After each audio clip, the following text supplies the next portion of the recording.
إن الحمد لله نحمده ونستعينه من يهده الله فلا مضل له ومن يضلل فلا هادي له وأشهد أن لا إله إلا الله وحده لا شريك له وأشهد أن محمدا عبده ورسوله يا أيها الذين آمنوا اتقوا الله حق تقاته ولا تموتن إلا وأنتم مسلمون يا أيها الناس اتقوا ربكم الذي خلقكم من نفس واحدة وخلق منها زوجها وبث منهما رجالا كثيرا ونساء واتقوا الله الذي تساءلون به والأرحام إن الله كان عليكم رقيبا يا أيها الذين آمنوا اتقوا الله وقولوا قولا سديدا يصلح لكم أعمالكم ويغفر لكم ذنوبكم ومن يطع الله ورسوله فقد فاز فوزا عظيما أما بعد فإن خير الحديث كتاب الله وخير الهدي هدي محمد صلى الله عليه وسلم وشر الأمور محدثاتها وكل محدثة بدعة وكل بدعة ضلالة وكل ضلالة في النار أعوذ بالله السميع العليم من الشيطان الرجيم بسم الله الرحمن الرحيم يا أيها الذين آمنوا اتقوا الله ولتنظر نفس ما قدمت لغد واتقوا الله إن الله خبير بما تعملون وقال النبي صلى الله عليه وسلم في الحديث عن عبد الله بن عمر رضي الله تعالى عنهما عن رسول الله صلى الله عليه وسلم قال هذا الذي تحرك له العرش وفتحت له أبواب السماء وشهده 70,000 من الملائكة لقد ضم ضمة ثم فرج عنه رواه النسائي رب اشرح لي صدري ويسر لي امري واحلل عقدة من لساني يفقهوا قولي رب زدني علما آمین۔ محترم حضرات، بزرگوں، نوجوان ساتھیوں، عزیز بچوں، پردہ نشین ماں اور بہنوں، تمام قسم کی تعریفیں اس رب ذوالجلال وحدہ لا شریک خالق کائنات مالک ارض و سما کے لیے لائق و زیبا ہیں، جو بیدہ الملک وہو علی کل شیء قدیر، اور مربی انس و جاں ہیں، جنہوں نے ہماری اور آپ کی رشد و ہدایت کے لیے ہر زمانے میں، ہر دور میں یک بعد دیگر انبیاء کرام اور رسولوں کا سلسلہ جاری رکھا۔ اللہ کے ان تمام جملہ انبیاء کرام علیہم السلام پر اللہ کے بے شمار درود و سلام نازل ہوں، اور خصوصاً اس ذات مبارکہ مقدسہ مطہرہ کے اوپر جنہوں نے اپنی 23 سالہ زندگی کو اپنی امت کے لیے وقف کر دیا۔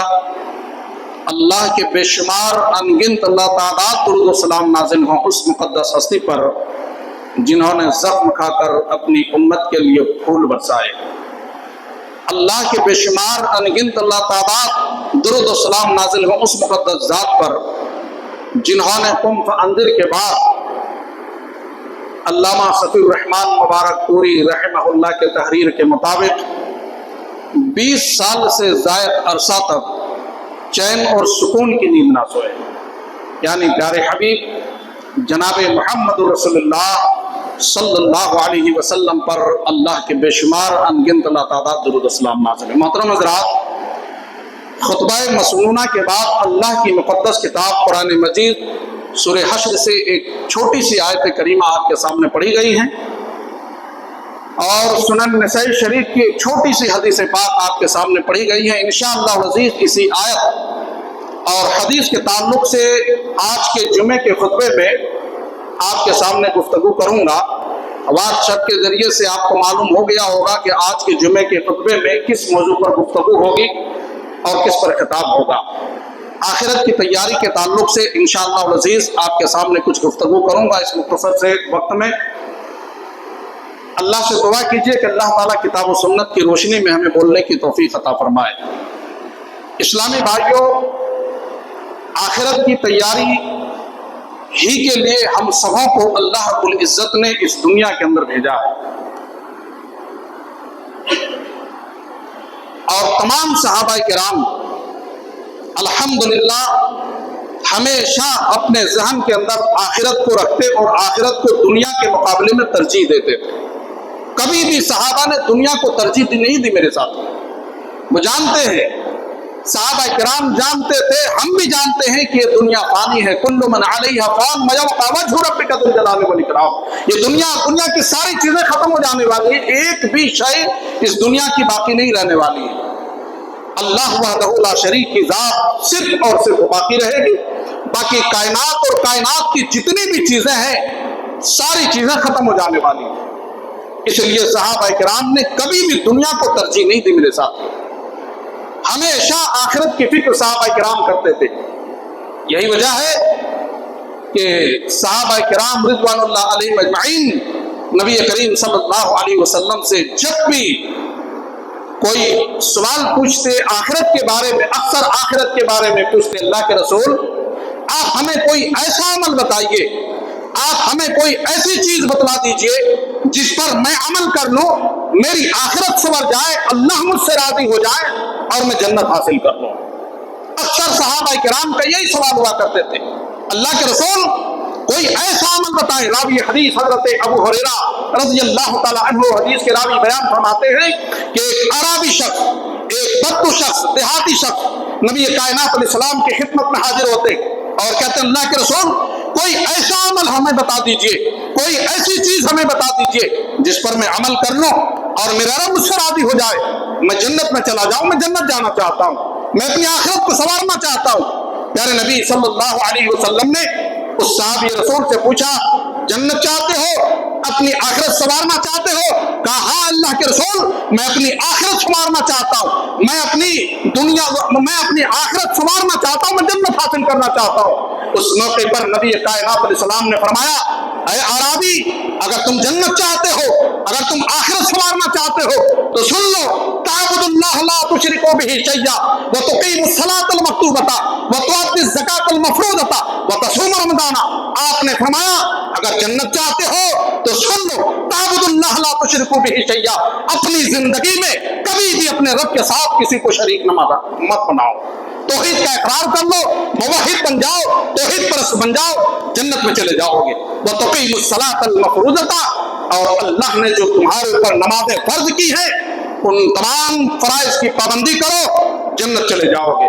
وتؤدی الزکاۃ المفروضۃ، اور تیسرے نمبر پر آپ نے کہا کہ اگر آپ کی دولت اتنی ہے، آپ کے پاس مال اللہ نے اتنا دیا ہے کہ آپ کا مال نصاب تک پہنچ رہا ہے، اگر آپ صاحب نصاب ہیں تو آپ کے اوپر اللہ نے زکوٰۃ کو فرض کیا ہے، آپ زکوٰۃ کو ادا کر دیں۔ وتصوم رمضان، اور جب آپ کی زندگی میں آپ کے نصیبے میں اگر رمضان کا مہینہ آ جائے تو رمضان کا روزہ رکھ لو، یہ 4 اعمال کر لو، جنت میں چلے جاؤ گے۔ یہ حدیث بیان کرنے کا اصل مقصد یہ ہے میرے بھائیوں کہ صحابہ کو آخرت کی فکر تھی۔ اللہ کے رسول کوئی ایسا عمل بتا دیں جس سے میری آخرت سمجھ جائے، جس سے میرا رب مجھ سے راضی ہو جائے، میں جنت کے اندر چلا جاؤں۔ آپ نے کہا لا تعبد اللہ لا تشرکوا بہ شیئا وتقیم الصلاۃ المفروضۃ وتؤدی الزکاۃ وتقیم الصلاۃ المکتوبۃ وتؤدی الزکاۃ المفروضۃ وتصوم رمضان۔ جب اتنی باتیں آپ نے فرمائی، وہ صحابی رسول نے اتنا سن کر پلٹ کر جانے لگا اور کہا اللہ کے رسول قسم ہے اس ذات کی جس کے ہاتھ میں میری جان ہے، آپ نے جتنی باتیں بتلائی ہیں، آپ نے جتنی تعلیم دی ہے، اس سے نہ میں اپنی زندگی میں کبھی کم کروں گا نہ کبھی زیادہ کروں گا۔ آپ نے جتنی باتیں بتلائی ہیں، آپ نے جتنی تعلیم دی ہے، میں اس پر عمل کروں گا۔ پلٹ کر جانے لگا نبی کریم صلی اللہ علیہ وسلم نے فرمایا ساتھیوں کیا دیکھتے ہو من سرہ ان ينظر الى رجل من اہل الجنہ فلینظر الى هذا، اے میرے صحابیوں اگر تم اس روئے زمین پر کسی جنتی کو چلتے ہوئے دیکھنا چاہتے ہو فلینظر الى هذا، دیکھ لو یہ بندہ جنتی جا رہا ہے۔ اللہ اکبر، یہ حدیث ہمیں بتا رہی ہے، یہ پیغام دے رہی ہے کہ لوگوں صحابہ نے کبھی دنیا کو ترجیح نہیں دی، ہمیشہ آخرت کی فکر کیا کرتے تھے۔ آخرت کی منازل میں سے سب سے پہلی منزل میرے بھائیوں قبر کی منزل ہے۔ اس لیے اگر جو شخص قبر کی منزل کو آسان کر لیا اپنی دنیا میں اپنی تیاری کر کے رب کی عبادتیں کر کے، اس کے سارے منازل آسان ہو جائیں گے، اس کے سارے منازل۔ اور اگر یہاں اس نے اس قبر کے اندر اگر وہ بندہ ناکام ہو گیا تو آنے والے جتنے بھی منازل ہیں، جتنے بھی مرحلے ہیں، وہ تمام مرحلے اس کے لیے کٹھن ہو جائیں گے، مشکل ہو جائیں گے۔ اس لیے قبر کی تیاری کیجئے اور اس کے بعد آنے والے جو مراحل ہیں ان مرحلوں کی تیاری کیجئے۔ نبی کریم صلی اللہ علیہ وسلم نے قبر کے تعلق سے فرمایا تھا عائشہ کائنات کا کوئی بھی انسان، مسند احمد کی حدیث ہے اور علامہ البانی رحمہ اللہ نے سلسلۃ الاحادیث صحیحہ للالبانی کے اندر حدیث کی سند کو صحیح قرار دیا۔ آپ نے فرمایا عائشہ کائنات کا کوئی بھی انسان قبر کے دبوچنے سے نہیں بچ سکتا ہے۔ عائشہ اگر بچ سکتا تھا تو حضرت سعد بن معاذ انصاری رضی اللہ تعالیٰ عنہ ضرور بچتے، لیکن عائشہ سعد بن معاذ کو بھی قبر نے دبوچ دیا۔ اللہ اکبر۔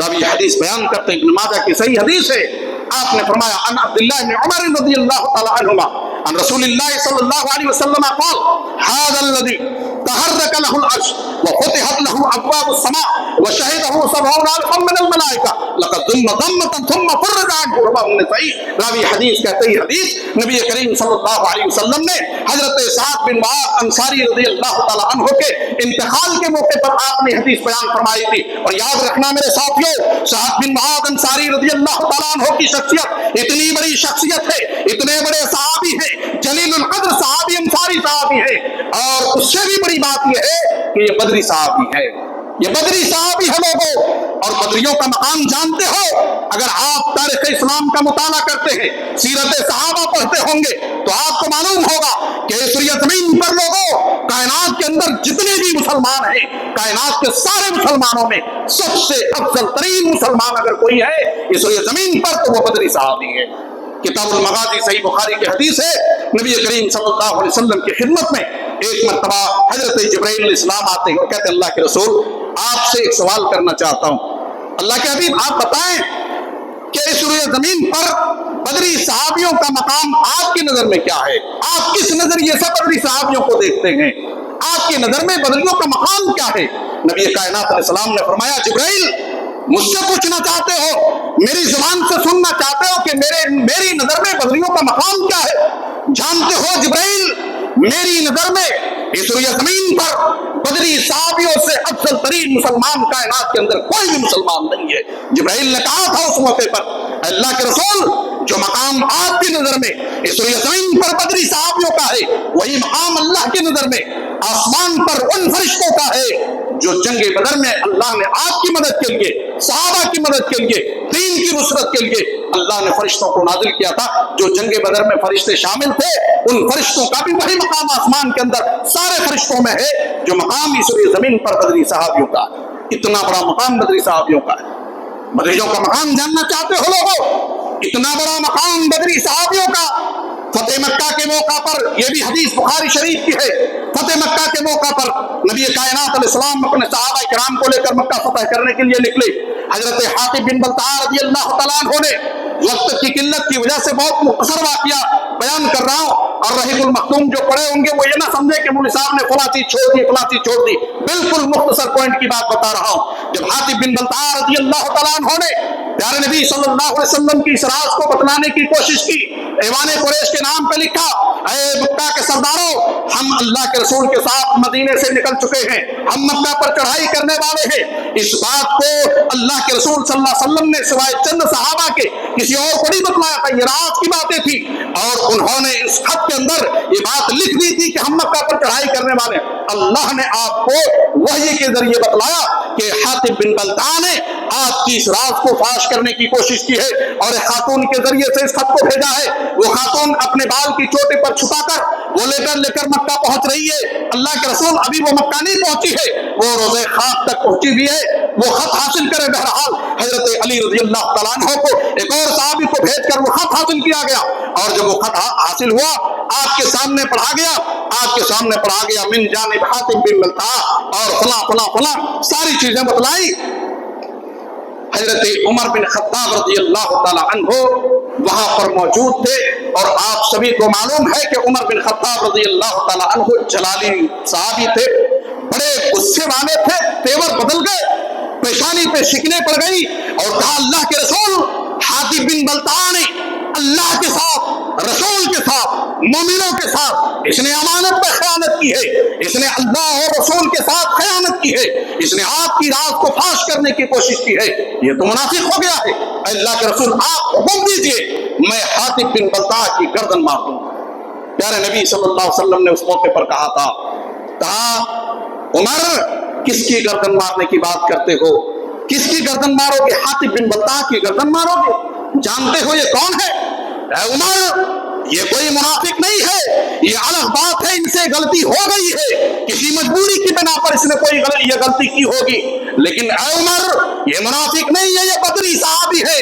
اور تمام بدریوں کے دلوں کو جھانک کر اللہ نے دیکھ لیا تھا بنظر رحمت اور کہہ دیا تھا لعل اللہ اطلع علی اہل بدر اعملوا ما شئتم فقد غفرت لكم وفي روایت وقد وجبت لكم الجنہ, رواه البخاری, بخاری کی حدیث ہے. پیارے نبی نے فرمایا عمر تمام بدریوں کے دلوں کو اللہ نے بنظر رحمت دیکھ لیا اور کہہ دیا, اعلان کر دیا اعملوا ما شئتم فقد غفرت لكم, بدریوں جو چاہو جیسی چاہو زندگی گزار لو تم, میں نے تم سب کو معاف کر دیا, تم سب کے لیے مغفرت کا اعلان کر دیا ہے. اور پھر روایت وقت وجبت لكم الجنہ, ایک دوسری روایت کے اندر بخاری کے اندر آتا ہے کہ بدریوں جو چاہو کر لو, جیسی چاہو زندگی گزار لو, میں نے تم سب پر جنت واجب کر دی. اللہ اکبر, یہ مقام ہے بدری صحابیوں کو میرے ساتھ. اتنا بڑا مقام ہونے کے باوجود بھی, اور حضرت سعد بن معاذ انصاری بھی بدری صحابیوں میں سے ہیں, اور آپ جنگ احد میں بھی شامل رہے, لیکن جنگ احد میں زخمی ہو گئے, اور یہی زخم آپ کے لیے موت کا پیغام لے کر آ گیا. زخم اس قدر شدت پکڑ گئی کہ آپ کا انتقال ہو گیا. اسی کے انتقال کے موقع پر آپ نے حدیث بیان فرمائی تھی جو ابھی آپ کے سامنے پڑھی گئی. عبداللہ ابن عمر رضی اللہ تعالی عنہما قال قال رسول اللہ صلی اللہ علیہ وسلم هذا الذي تحرك له العرش. اے صحابیوں کیا دیکھتے ہو ماجرا, جس انسان کی میت پر, جس انسان کے موتے میں تم سب اکٹھا ہوئے ہو, جانتے ہو یہ کون ہے؟ هذا الذي تحرك له العرش, یہ وہ شخص ہے, یہ وہ انسان ہے جس کی موت پر اللہ کا عرش بھی ہل گیا. اللہ اکبر, اللہ اکبر. لوگوں اندازہ لگاؤ, جس انسان کی موت پر اللہ کا عرش ہل جائے. آج جب ہمارے رشتہ داروں میں کوئی بڑے حادثے ہو جاتے ہیں, کوئی بہت بڑا حادثہ ہو جاتا ہے, سنتے ہیں, ہم اپنے دوست و احباب کے سامنے بیان کرتے ہیں میری زندگی کا پہلا حادثہ میں نے ایسا سنا, دل دہل گیا, کلیجہ دہل گیا, کلیجہ پھٹ گیا سن کر. اللہ اکبر, حدیث بیان کر رہی ہے هذا الذي تحرك له العرش, یہ وہ انسان ہے لوگوں جس کی موت پر اللہ کا عرش بھی ہل گیا, حرکت میں آ گیا. اللہ اکبر. وفتحت له ابواب السماء, اور یہ وہ شخص ہے جس کی روح کی استقبال کے لیے آسمان کے سارے دروازے اللہ نے اس کے ویلکم کے لیے کھول دیا. وشهده 70,000 من الملائکہ, اور اس کی نماز جنازہ میں 70,000 فرشتوں نے شرکت کی. لوگوں خالی شرکت نہیں کی, نماز جنازہ بھی ادا کی. 70,000 فرشتوں نے نماز جنازہ ادا کی. اب اندازہ لگائیے کہ جس انسان کی موت پر اللہ کا عرش ہل جائے, جس کی روح کی استقبال کے لیے آسمان کے سارے دروازے کھل جائیں, جس کی نماز جنازہ میں 70,000 فرشتوں نے شرکت کی. لوگوں نبی کائنات فرماتے ہیں, اللہ کی قسم, حدیث کے الفاظ ہیں لقد ذمتن ثم فرج عنہ. لوگوں سعد بن معاذ کو بھی جب قبر کے اندر رکھا گیا, جب اس کی لحاظ میں اسے رکھا گیا, جب تدفین مکمل ہو گئی, میرے رب نے مجھے دکھلایا معجزہ کے طور پر, میں نے دیکھا, اللہ نے مجھے دکھلایا. لقد ذمتن, قبر نے حضرت سعد بن معاذ انصاری کو دبوچ دیا. اللہ اکبر. آج ہم 4 وقت کی نمازیں پڑھ لیتے ہیں, جمعے کے دن مسجد بھر جاتی ہے, جمعہ پڑھ لیتے ہیں, سمجھتے ہم سے جنت کوئی چھین نہیں سکتی ہے. یہ وہ شخصیت کی بات کر رہا ہوں لوگوں جس کے بارے میں اللہ نے کہا وقت وجبت لکم الجنہ یہ منو ما شئتم وقد غفرت لکم، اے بدریو جاؤ جیسی چاہو زندگی گزار لو، جیسا چاہو عمل کر لو، میں نے تم سب کو معاف کر دیا ہے، میں نے تم پر سب پر جنت واجب کر دی ہے۔ اس شخص کی بات ہو رہی ہے لوگوں، 4 وقت کی نماز پڑھنے والوں کی بات نہیں ہو رہی ہے، جمعہ پڑھنے صرف جمعہ کی نماز پڑھنے والوں کی بات نہیں ہو رہی ہے، صحابی رسول کی بات ہو رہی ہے، وہ بھی بدری صحابی کی۔ لقد ذم ذمۃ ثم فرج عنہ، اللہ اکبر، مجھے اللہ نے دکھلایا قبر نے دبوچ دیا میرے ساتھ۔ قبر کا دبوچنا 2 طریقے سے ہوتا ہے، محدثین لکھتے ہیں کہ قبر کا دبوچنا 2 طریقے سے ہوتا ہے، ایک دبوچنا مومنوں کے ساتھ اور ایک گنہگاروں کے ساتھ۔ مومنوں کے ساتھ دبوچنے کا مطلب یہ ہوتا ہے، شرح میں محدثین نے لکھی کئی مثالیں، جس میں ایک چھوٹی سی مثال یہ ہے کہ مثال کے طور پر ایک ماں ہے، ایک خاتون ہے جو اپنے معصوم بچے کو اپنے گود میں لے کر بڑے پیار اور لاڈ کرتی ہے، کبھی کبھی محبت میں اس قدر ماں منہمک ہو جاتی ہے کہ اپنے سینے سے لگا کر اس معصوم بچے کو اپنے دونوں ہاتھ کو لگا کر کس کے دباتی ہے، طاقت سے دباتی ہے۔ آپ بھی صاحب اولاد ہیں لوگوں، آپ کو بھی اس کا تجربہ ہوگا، بچہ روتا نہیں ہے، یاد رکھیے کھلکھلا کر ہنسنے لگتا، ماں اور لاڈ پیار کرنے لگتی ہے، بچہ کھلکھلا کر ہنستا ہے۔ یہی دبوچنا مومنوں کے ساتھ قبر کے اندر ہوگا لوگوں، دبوچا ضرور جائے گا، کائنات کا کوئی انسان بچ نہیں پائے گا قبر کے دبوچنے سے، لیکن اگر مومن ہوگا اسے تکلیف نہیں ہوگی، نمازی ہوگا تکلیف نہیں ہوگی، تقوی شعار ہوگا تکلیف نہیں ہوگی، رب کا فرمانبردار ہوگا تکلیف نہیں ہوگی۔ لیکن لوگوں اگر وہی مرنے والا گنہگار ہو، زناکار ہو، سودخور ہو، بدکار ہو، سیاہکار ہو، اگر وہ رب کا نافرمان بندہ ہے، رب ذوالجلال کی قسم ہے لوگوں، یہ دبوچنا اس کے لیے باعث عذاب بن جائے گا اور بار بار دبوچا جائے گا، یہاں تک کہ قیامت قائم ہو جائے گی اور دائیں کی پسلی بائیں جانب، بائیں کی پسلی دائیں جانب آ جائے گی۔ اس لیے لوگوں اپنے اعمال کی اصلاح کر لیجئے اور اس آخرت کی تیاری کر لیجئے جس آخرت کے پہلے سب منازل میں سے پہلا منزل قبر کا منزل ہے۔ اسی لیے حضرت عثمان ابن عفان رضی اللہ تعالی عنہ کے بارے میں اس کا غلام حامی کہتے ہیں، اللہ اکبر، کہ جب میں نے اپنی آنکھ سے دیکھا کہ حضرت عثمان ابن عفان رضی اللہ تعالی عنہ جب کسی قبر کے سامنے ٹھہرتے، اللہ اکبر لوگوں، ہمارے لیے قابل عبرت ہے، نصیحت ہے۔ آج ہم بھی قبرستان جاتے ہیں اور قبرستان میں جو کئی دوست احباب ملتے ہیں، ایسے لوگ جو تقریباً 6 مہینے سے نہیں ملے، 2 مہینے سے نہیں، ان سے بھی ملاقات ہو جاتی ہے رشتہ داروں سے، وہاں کسی کو اپنی موت یاد نہیں آتی ہے، کاروبار یاد آتا ہے، کاروبار ٹھپ چل رہا ہے، وہاں اتنے پیسے پھنسے ہوئے، اس نے اتنا مار لیا، اس میں کیس چل رہا ہے، کورٹ میں چل رہا ہے، پرسوں تاریخ ہے، پرسوں پیشگی ہے، فلاں ڈیٹ ہے، صرف دنیا داری لوگوں، میں نے پہلے سے یہ کہا ہے کہ نبی کے صحابہ نے کبھی دنیا کو ترجیح نہیں دی، لوگوں کبھی ترجیح نہیں دی، آخرت کو ترجیح دی نبی کے صحابہ نے۔ حضرت عثمان ابن عفان رضی اللہ تعالیٰ عنہ جب قبر کے سامنے ٹھہرتے اتنا روتے اللہ کی قسم داڑھی مبارک آنسوؤں سے تر ہو جاتی۔ لوگوں یہ کون عثمان ہے؟ اس عثمان کی بات کر رہا ہوں میں، منڈا مارکیٹ حیدرآباد کے عثمان کی بات نہیں کر رہا ہوں، میں اس عثمان کی بات کر رہا ہوں لوگوں جس کے بارے میں نبی کائنات نے اپنی زندگی میں اپنی زبان رسالت سے 1 مرتبہ نہیں، 2 مرتبہ نہیں، 18 مرتبہ جنت کی بشارت دی ہے، 18 مرتبہ جنت کی بشارت دی۔ اللہ اکبر، 18 غزوہ تبوک کے موقع پر تو آپ نے 8 مرتبہ ایک ہی مجلس میں آپ نے کہا عثمان فی الجنہ، عثمان فی الجنہ، عثمان فی الجنہ، تبت یا عثمان اشہد لک بالجنہ، ما ضر عثمان ما عمل بعد اليوم قط۔ اے عثمان بس کرو۔ جب غزوہ تبوک کی تیاری کے لیے عثمان نے مال دیا، شفیع الرحمان مبارک پوری رحمہ اللہ کے تحریر کے مطابق 100 گھوڑے، 900 اونٹ اور 5.5 کلو سونا، 29.5 کلو چاندی جب رب کی راہ میں لا کر رکھ دیا غزوہ تبوک کی تیاری کے لیے، اسی موقع پر اللہ کے نبی نے فرمایا عثمان تو نے نبی کا کلیجہ اتنا ٹھنڈا کیا ہے، رب تجھ سے اتنا راضی ہو گیا ہے کہ ابھی میرے رب نے مجھے کہا وحی کے ذریعے کہ اے نبی آپ اپنی زبان رسالت سے عثمان کو کہہ دیجئے قط یا عثمان اشہد لک بالجنہ، عثمان بس کرو